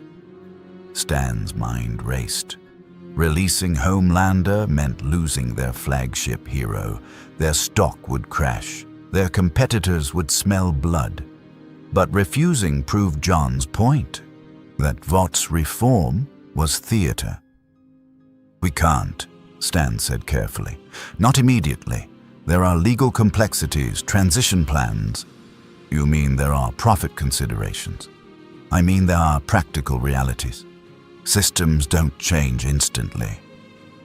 Systems change when individuals choose to break them. John's voice carried across the square. You claim to want reform. I am offering you the opportunity. Release him. Face the consequences. Show me humans can choose principle over profit. The silence stretched. Cameras captured everything. The world watched. Stan Edgar, corporate strategist who'd never lost a negotiation, who'd built an empire on moral flexibility and strategic cruelty, stood before omnipotence and made his calculation. "No," he said finally. The crowd gasped. "No?" John repeated. "No. I won't sacrifice Vaught's stability for symbolic gestures. Reform will happen through process, oversight, gradual implementation, not through dramatic gestures that serve your experiment more than actual justice." John stared at him. "You are refusing to change." "I'm refusing to destroy what we've built for the illusion of change. Real reform takes time, requires resources, demands stability. You want theater. I'm offering actual improvement within sustainable frameworks. You are offering the same system with better branding. I'm offering what's actually achievable. You're asking for utopia. That's not how human organizations work." John processed this, saw Stan meant it, saw he genuinely believed slow reform was more realistic than dramatic change, saw him convinced that preserving the institution was necessary for eventual improvement, saw the logic that let corporations claim evolution while maintaining power structures. "Then you have failed my test," John said quietly. Stan didn't flinch. "Oh, you've failed too. Understand that human progress isn't binary. We're not choosing between perfect and nothing. We're choosing between better and worse. And measured reform is better than collapse." "Is it?" John looked at Homelander. "What do you think? Do you believe they will reform? That this is not simply performance?" Homelander looked between John and Stan, feeling caged and weaponized and tired of being a symbol in other people's arguments. "I think," Homelander said slowly, "you're both using me to prove points I don't give a shit about. You want to see if humans can change? Ask the ones who aren't already monsters." He launched skyward without waiting for dismissal, cape snapping, leaving the conversation because, for once, he had the power to walk away from people trying to control him. John watched him go. "He is correct. I have been testing the wrong variables." "What does that mean?" Stan asked. "It means I've been observing Vought, Homelander, Butcher, people already corrupted by power or trauma. They are poor indicators of human capacity for change because they are statistical outliers. If I want to understand if humans can transcend their systems, I should observe those who still have the capacity to choose differently." John's gaze moved through the crowd, landing on ordinary faces. The woman with undiagnosed cancer who volunteered at homeless shelters. The man about to lose his job who still paid for his neighbor's groceries. The teenager filming this who would grow up to be a civil rights attorney fighting the very system Vought represented. "You are right that systems don't change instantly," John said to Stan. "But they do change when enough individuals refuse to accept them. That is the variable I should have been testing.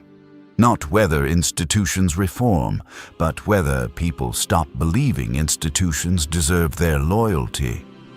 He addressed the crowd directly, his voice carrying to every phone, every camera, every broadcast. "You have seen what I showed Vought. You know what they are. You know what your heroes truly represent. The question is not whether Vought will change. The question is whether you will continue worshipping gods you know are false." Stan's expression finally cracked. "You're trying to destroy us. I am trying to free them. There is a difference." John began to glow brighter, his form becoming harder to perceive, as if reality itself struggled to contain him.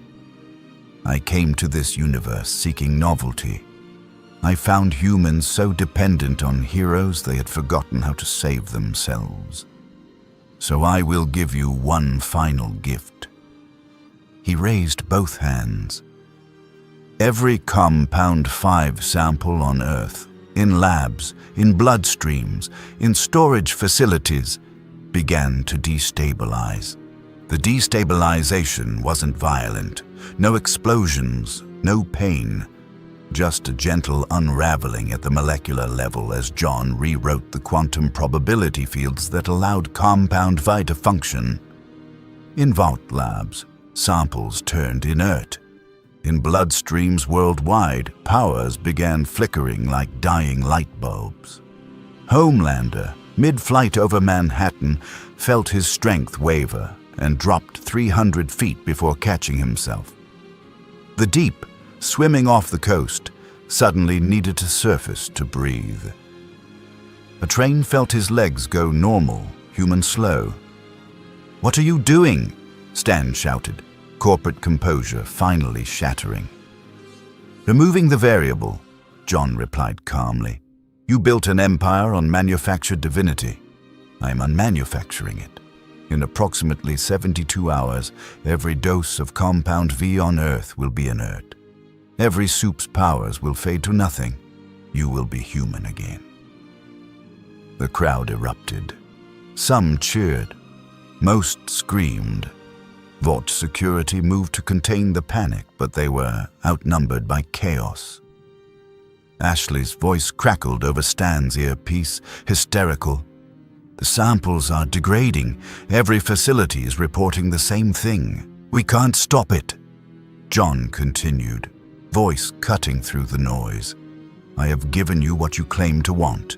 Accountability. An end to the system that created monsters. Now you will face the consequences of your choices without powers to hide behind.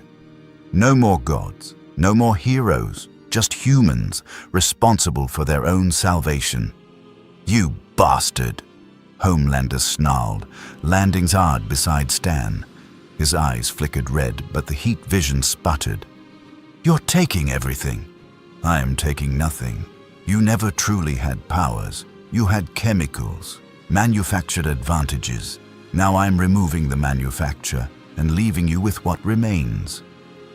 John looked at him without judgment. "What remains, Homelander, is your choice. Who will you be when strength is not an option?" Homelander's fists clenched. He could still throw a punch, still kill people with his bare hands for maybe another day before he was just another human. His mind raced through options, none good.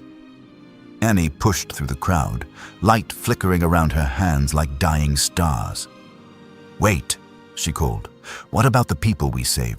The disasters only Supes can stop." Humans stopped disasters before Compound Phi existed. They will adapt, or they will not. But they will do it themselves without waiting for corporate heroes to save them. That's not fair to the people who'll die in the transition. Fairness is not my concern. Causation is. This system was killing people slowly through corruption and manufactured dependence. I am ending it. The transition will cost lives. The alternative costs more. John began to fade, his form dissolving into probability. "You want to see if humans can transcend their systems. I'm forcing the test.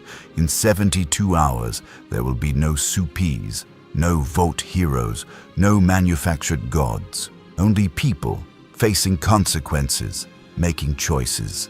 That is the only way to determine if your species can save itself." "And you?" Annie demanded. "You're just leaving, after destroying everything." John paused, almost fully transparent now. "I'm not leaving. I'm watching. From a distance where my presence does not corrupt the experiment. If humans can build something better without powers to worship, then perhaps they were always capable of it. If they cannot..." He didn't finish. Didn't need to. "Show me I was wrong about you." John said, his voice now just vibration in the air. Show me humans are more than their worst impulses. Surprise me. He vanished completely. The silence lasted exactly 4 seconds before Times Square erupted into absolute chaos. People fled, others attacked Supes while they still could. Vought security tried containing the situation, but it was like trying to contain a flood with paper towels. Stan Edgar stood in the center of it, watching his empire crumble in real time, and felt something he hadn't experienced in 20 years. Fear, not of John, of what came next, of a world where Vought had no product to sell and thousands of powered individuals about to become desperate, mortal, and angry. Get me the board, he said into his phone. All of them, and our lawyers, every single one. Homelander grabbed Stan's shoulder, grip still strong enough to hurt. You fix this, right now. There's nothing to fix. He rewrote physics. We don't have technology for that. Then find someone who does. There is no one. He's beyond us. Beyond everyone. Stan pulled free. We have 72 hours to prepare for a world without Supes. I suggest you use them to figure out what William Butcher does when you're mortal. Homelander's face went pale. Not from fear, from realization. Every person he'd murdered, every family he'd destroyed, every crime Vought had covered. In 3 days, he'd be vulnerable, catchable, prosecutable. He launched into the sky, flying while he still could, disappearing into clouds that wouldn't hold him much longer. Across the city, Butcher sat in his van watching the feeds and started laughing, deep, genuine, painful laughter. Huey stared at him like he'd snapped. He did it, Butcher wheezed. The blue bastard actually did it. Took away their powers, made them human, made them vulnerable. Billy, this is chaos. People are going to die in the transition. People were already dying. At least now the cunts responsible can bleed too. Butcher's laughter faded to something quieter.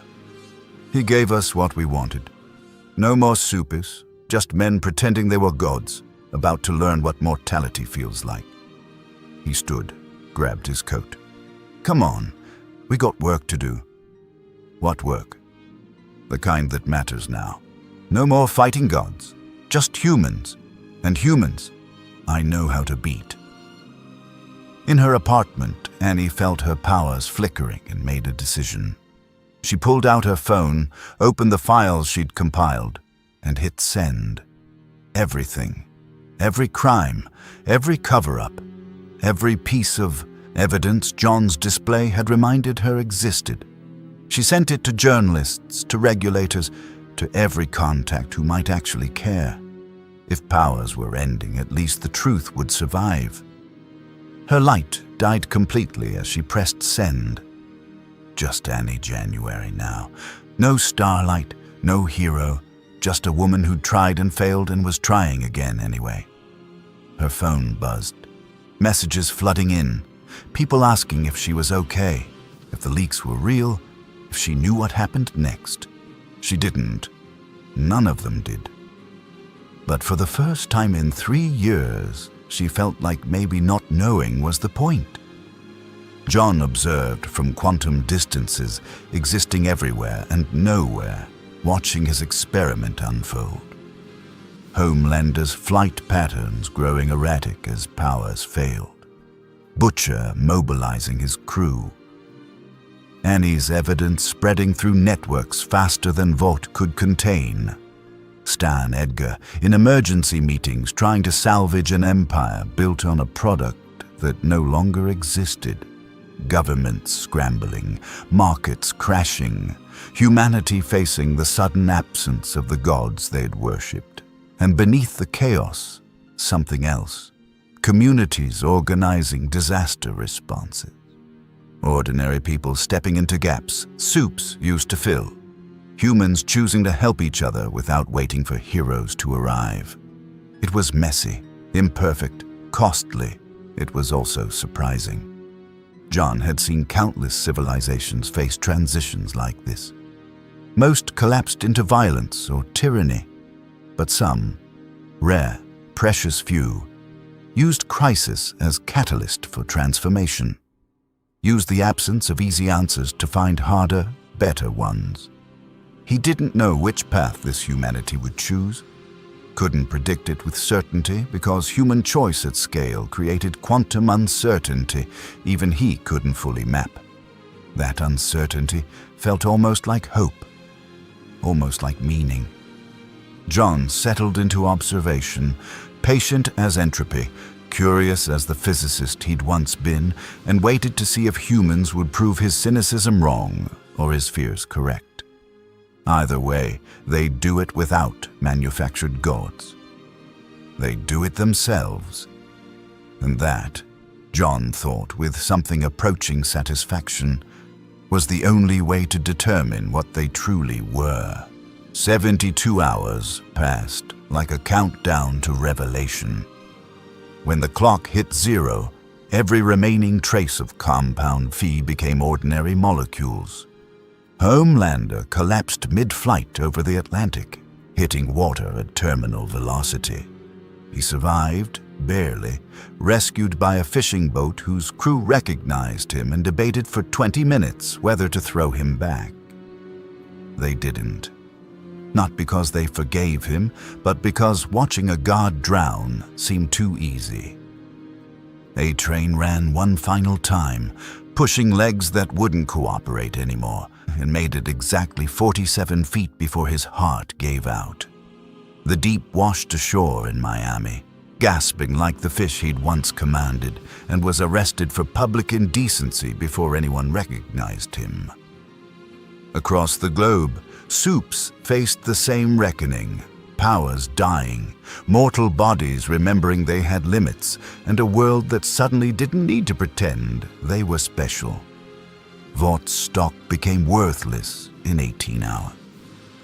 Stan Edgar resigned in a press conference where he admitted to crimes he could no longer hide behind corporate lawyers and powered enforcers.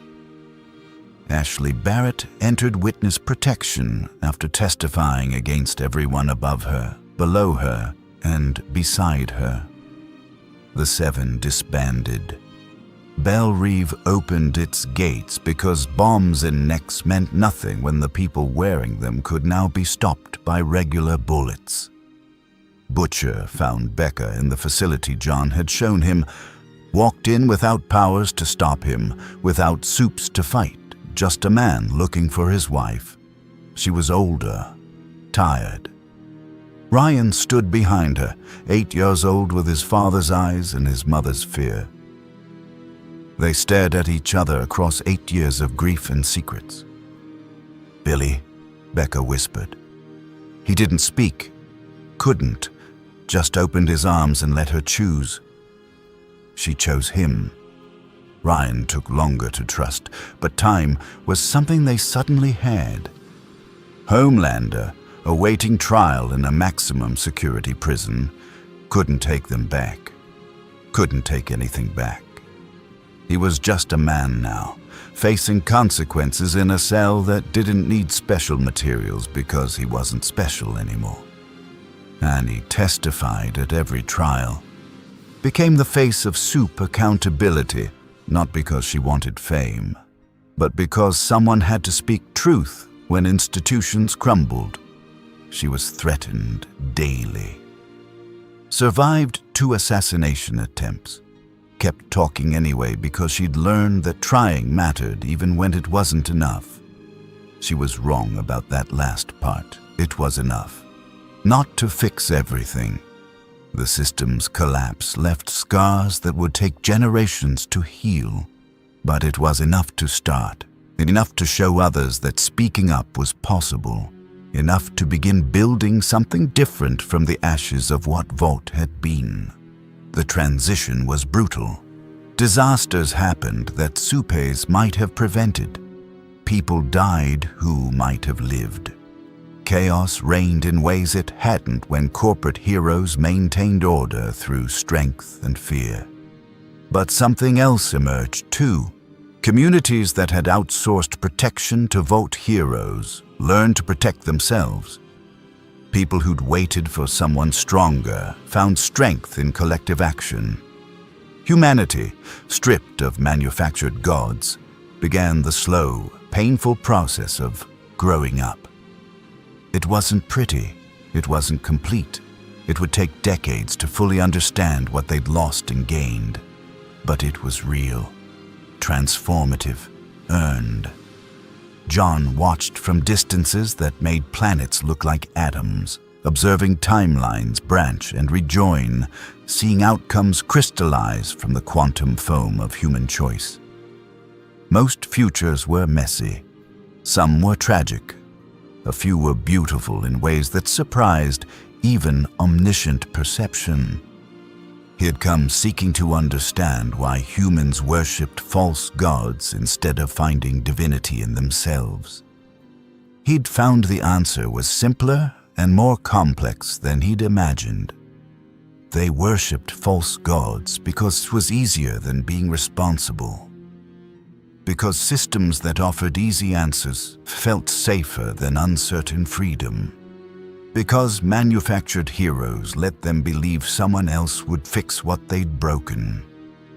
John had removed that option, forced them to face themselves without powers to hide behind or corporations to depend on. And they'd responded the way humans always responded to crisis. Some with violence, some with grace, most with confused determination to survive and maybe, possibly, become something better than they'd been. Was it transcendence? Not yet. Possibly never. But it was change. Real, costly, irreversible change. That was enough to be interesting. John lingered in this universe longer than he'd planned, watching the experiment unfold, occasionally appearing to individuals who'd surprised him. Annie, trying to build new systems from old failures. Butcher, learning that love required more courage than revenge. Even Homelander, sitting in a cell, confronting the human beneath the god for the first time in his manufactured life. He didn't interfere again, didn't guide or judge or manipulate, just observed with the patience of something that existed outside time, curious whether this species that had disappointed him would ultimately prove his cynicism wrong. They hadn't yet, but they were trying, and trying, John had learned, was the most human thing of all. Somewhere in Nebraska, a child was born without powers who would grow up to change the world through words instead of strength. In Lagos, a former Vought scientist used her knowledge to develop medical treatments instead of weapons. In New York, a support group for depowered Supes met weekly, learning to be human after years of being products. Small moments, ordinary transformations, the kind that didn't make headlines but changed everything anyway. John observed them all. These humans stumbling towards something they couldn't name but somehow knew was worth reaching for, and felt the faintest echo of what he'd lost when he'd stopped being Jonathan Osterman. Hope. Not certainty. Not guaranteed success. Just the stubborn, irrational, beautiful human insistence that tomorrow could be different if they chose to make it so. He'd come to this universe expecting to confirm his conclusions about humanity's predictability. Instead, he'd discovered something he hadn't expected. Variables could surprise you, even when you knew every outcome, if you paid attention to why they chose what they chose instead of just what they chose. That lesson seemed worth the journey. John began to fade from this reality, moving toward the next universe, the next experiment, the next attempt to remember what meaning felt like. But before he left completely, He materialized one final time in Times Square where this had begun. It was 3 a.m., empty except for homeless people and late-shift workers. No cameras, no crowds, just New York being itself, messy and vital and indifferent to cosmic significance. He stood there, blue and naked and alone, looking at the city that had learned to exist without heroes. "Surprise me," he whispered to no one. And somewhere, in ways he couldn't predict and wouldn't control, they would. John vanished. The city continued. People woke up and went to work and loved and fought and tried and failed and tried again, building a world without gods, one ordinary choice at a time. It wasn't perfect. It wasn't finished. It probably never would be. But it was theirs, and that, in the end, was the only divinity that mattered. The multiverse never sleeps. More crossovers await.